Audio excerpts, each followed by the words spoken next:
युवक का संदिग्ध परिस्थितियों में शव बरामद हुआ है। बता दें कि मृतक युवक का पीछे से सिर फटा हुआ था और कमर में भी घाव है। पुलिस सभी पहलुओं को ध्यान में रखते हुए जांच कर रही है। बता दें कि मृतक देहरादून एयरपोर्ट पर स्थित एटीएस टावर में कार्यरत था और कोतवाली प्रभारी निरीक्षक राजेश शाह ने बताया कि बेनीवाला रेलवे फाटक के समीप स्थानीय बच्चों को खेलते समय रेलवे लाइन के समीप झाड़ियों में शव पर नजर पड़ी। सूचना पर मौके पर पहुंची पुलिस को मृतक की जेब से आधार कार्ड नहीं मिला, जिसके आधार पर उसकी पहचान 29 वर्षीय अनिल पुत्र सुरती निवासी प्रतापनगर, तिहेरी गढ़वाल हाल निवासी अटूरवाला डोईवाला के रूप में हुई है। बता दें कि कोतवाली प्रभारी निरीक्षक ने बताया है कि मृतक एयरपोर्ट पर स्थित एटीएस टावर में काम करता था। युवक का सिर पीछे से फटा हुआ था, साथ ही पसलियां टूटी हुई थी और हाथ कमर के पास एक बड़ा घाव है। उन्होंने बताया कि संभवतः युवक की मौत सोमवार देर रात हुई है। अभी यह पाना मुश्किल है कि युवक की मौत ट्रेन से गिरने से हुई या किसी ने युवक को मारकर घटनास्थल पर फेंका है और इसकी जांच की जा रही है। उन्होंने बताया कि जांच में पता चला है कि मृतक की बहन और जीजा भी अटूरवाला में किराए के मकान पर रहते हैं। अनिल पिछले 1 माह से उनसे अलग अटूरवाला में ही किराए के मकान में रह रहा था। अनिल को ननियावाला स्थित अंग्रेजी शराब पीने पर देखा गया था। फिलहाल पुलिस मामले की जांच कर रही है।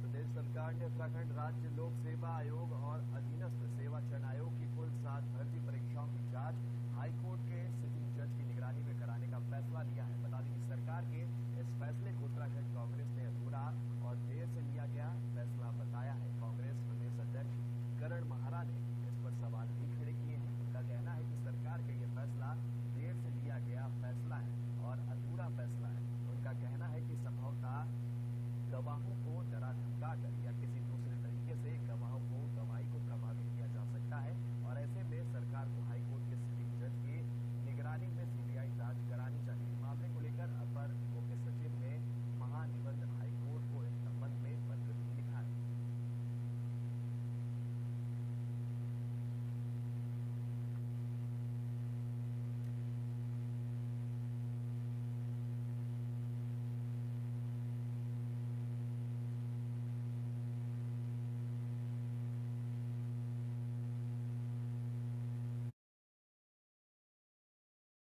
ये बहुत देर में आया, देर में लिया गया फैसला है और अधूरा फैसला है, क्योंकि एस राजू ने जिस दिन आरोप लगाया था कि सफेद पोस्ट नेता का दबाव है कि मैं जांच न करूं, ये गंभीर आरोप था।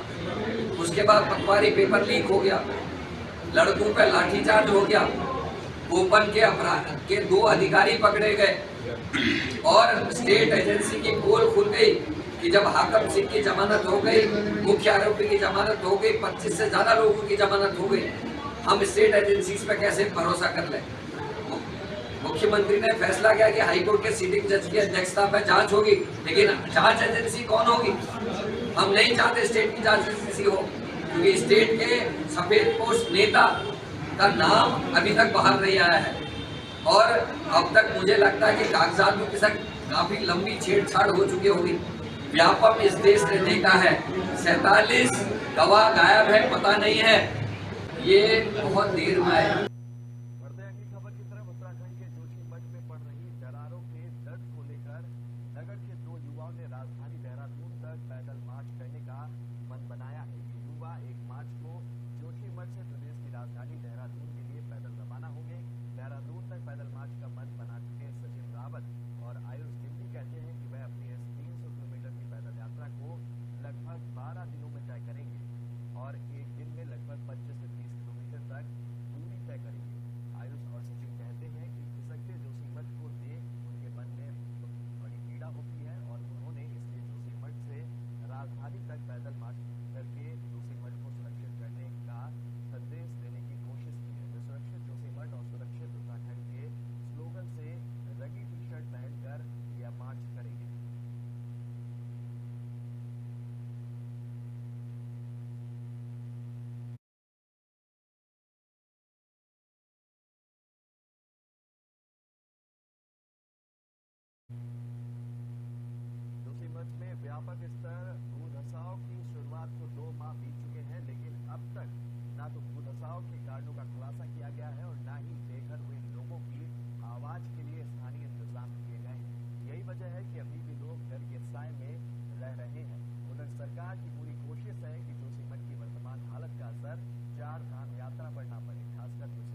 विधानसभा में बैकडोर भर्ती मामले को लेकर कांग्रेस लगातार सरकार पर हमला बोल रही है। वहीं जिसके बाद भाजपा के बड़े नेता बीच बचाव करते हुए दिख रहे हैं। वहीं मामले में सुब्रमण्यम स्वामी के हस्तक्षेप के बाद उत्तराखंड विधानसभा अध्यक्ष रितु खंडूरी ने झूठ कहा है कि यदि वह बहुत बड़े वकील है तो सुप्रीम कोर्ट में उनका स्वागत है।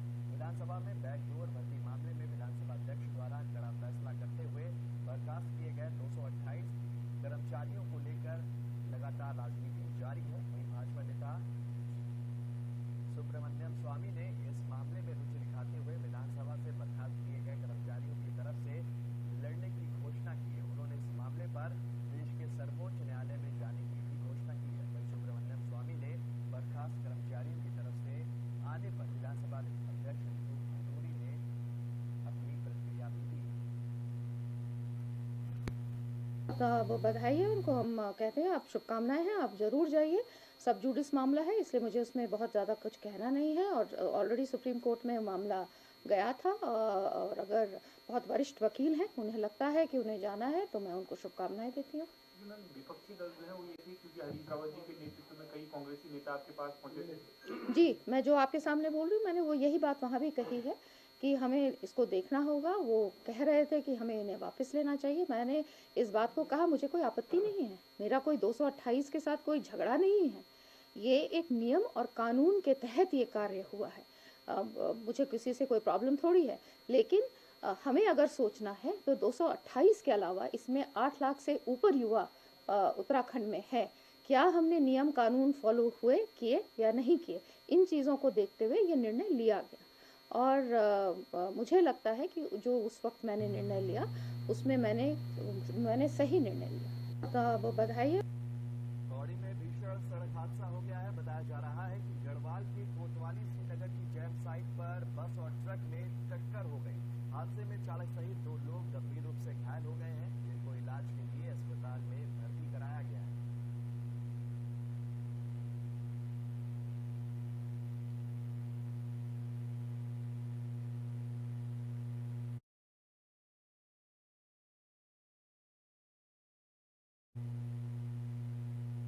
देवभूमि उत्तराखंड में बढ़ते नशे के प्रचलन और उससे होने वाले नुकसान के लिए युवाओं को जागरूक करने के लिए जनपद मुख्यालय में वीडियो एल्बम रिलीज की गई। बता दें कि जिसमें दिखाया गया है कि किस प्रकार नशे का आदी व्यक्ति अपना घर परिवार सब कुछ बेच देता है। इस मौके पर नगर पालिका अध्यक्ष रमेश चेम्बाल ने लोगों से अपील की है कि नशे से समाज को बचाने के लिए लोक गायकों और पत्रकारों को समाज में एक बड़ी मुहिम छेड़नी चाहिए। वहीं इस मौके पर लोक गायक और संगीतकार सुंदर सैलानी ने सभी लोगों का आभार भी जताया और समाज में फैली हर समस्या को अपने गीतों से आगे लाने की बात कही।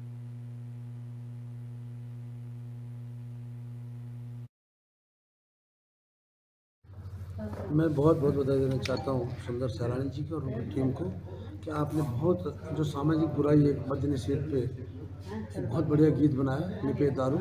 वास्तव में शराब पी के कई लोगों के घर उजड़ गए हैं, कई बहनों की मांगें उजड़ी है और बहुत सारे लोग हमारे जो है अच्छे खासे लोग बिल्कुल बर्बाद हो गए, सड़क पे आ गए। उन्होंने अपना पूरा जीवन बर्बाद कर दिया और साथ साथ अपने परिवार का भी जीवन समाप्त किया है। इसलिए समाज के लिए एक बहुत अच्छा मैसेज उन्होंने दिया अपने गीत के द्वारा। और मेरा इनसे अनुरोध है कि निपे दारू जो ये शराब, इसके अलावा ड्रग्स पे ज़रूर एक ऐसा गीत नाटक आदि जो भी समाज में बन सके, जो साहित्य में बन सके, उसको जरूर दिखाएं। क्योंकि मैं समझता हूँ कि जो ये शराब है, शराब से हजारों गुना नुकसानदेह ये ड्रग्स इस समय हो गया, जो हमारी युवा पीढ़ी को एकदम बर्बादी की कगार पे ला रहा है और युवा पीढ़ी लगातार उसके चपेट में आती जा रही पूरे देश में। ये चाहूँगा इनके जितने भी साहित्यकार हमारे हैं, जो कलाकार हैं, वो पेंटिंग करते हों, वो मीडिया से हो, प्रिंट मीडिया से हो, वो इलेक्ट्रॉनिक मीडिया से, सबसे अनुरोध करता हूँ कि पूरे समाज को जगना पड़ेगा। कोई एक व्यक्ति इसको नहीं बदल पाएगा। तो आप सबसे अनुरोध करता हूँ कि आप जो है जरूर फोकस करें। बहुत बहुत धन्यवाद। पौड़ी जिले में पिछले कुछ दिनों पहले पौड़ी ब्लॉक के अंतर्गत मिस्त्री गांव में जल जीवन मिशन की खुली पाइपलाइन पर उलझकर गांव का एक ग्रामीण मनवर सिंह पेयजल लाइन में उलझकर गिर गया। बता दें कि घायल मनवर सिंह को अस्पताल भर्ती कराना पड़ा है। सूचना पर तत्काल कार्रवाई करते हुए उत्तराखंड पेयजल संस्थान विकास एवं निर्माण निगम श्रीनगर गढ़वाल अधिशासी अभियंता दीक्षा नौटियाल ने ठेकेदार को नोटिस भेजकर कार्रवाई की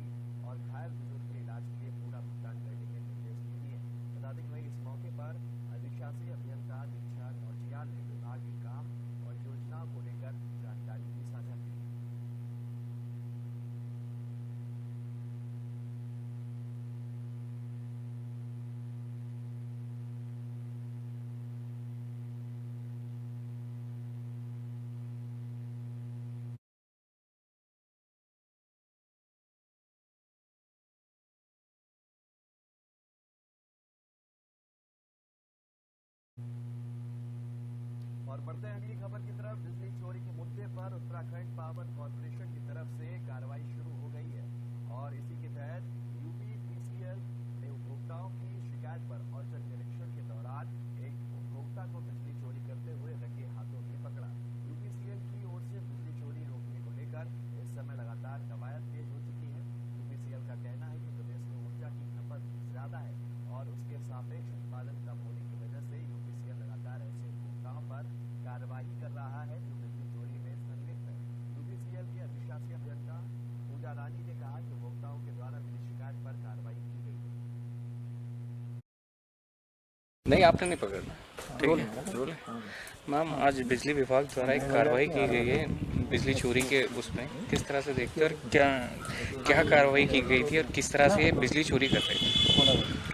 एक्चुअली ये हमारी रूटीन चेकिंग है जो भी हमारी चल रही है ना, और अगर हमें सूचना के आधार पर अगर कहीं पाया जाता है कोई भी कि लाइन हमारी डायरेक्ट है या कुछ भी है या कोई मिसयूज़ ऑफ टैरिफ में वर्क हो रहा है तो उसको हम जांच के लिए जाते हैं। तो यहाँ पर हमने आके अपनी जांच की, जी। तो अभी इसके आधार पर जो है डायरेक्ट कनेक्शन पाया गया है तो इसी के आधार पर हम अपनी जांच कर रहे हैं। इससे कोई बकाया भी है कुछ इनका? नहीं, आपने नहीं पकड़ना। ठीक है, रोल है। मैम, आज बिजली विभाग द्वारा एक कार्रवाई की गई है बिजली चोरी के उसमें, किस तरह से देखते और क्या कार्रवाई की गई थी और किस तरह से बिजली चोरी कर रहे थे?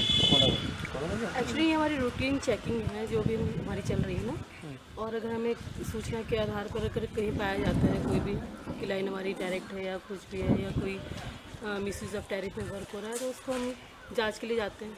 तो यहाँ पर हमने आके अपनी जांच की, जी। तो अभी इसके आधार पर जो है डायरेक्ट कनेक्शन पाया गया है तो इसी के आधार पर हम अपनी जांच कर रहे हैं। इससे कोई बकाया भी है कुछ इनका? नहीं, आपने नहीं पकड़ना। ठीक है, रोल है। मैम, आज बिजली विभाग द्वारा एक कार्रवाई की गई है बिजली चोरी के उसमें, किस तरह से देखते और क्या कार्रवाई की गई थी और किस तरह से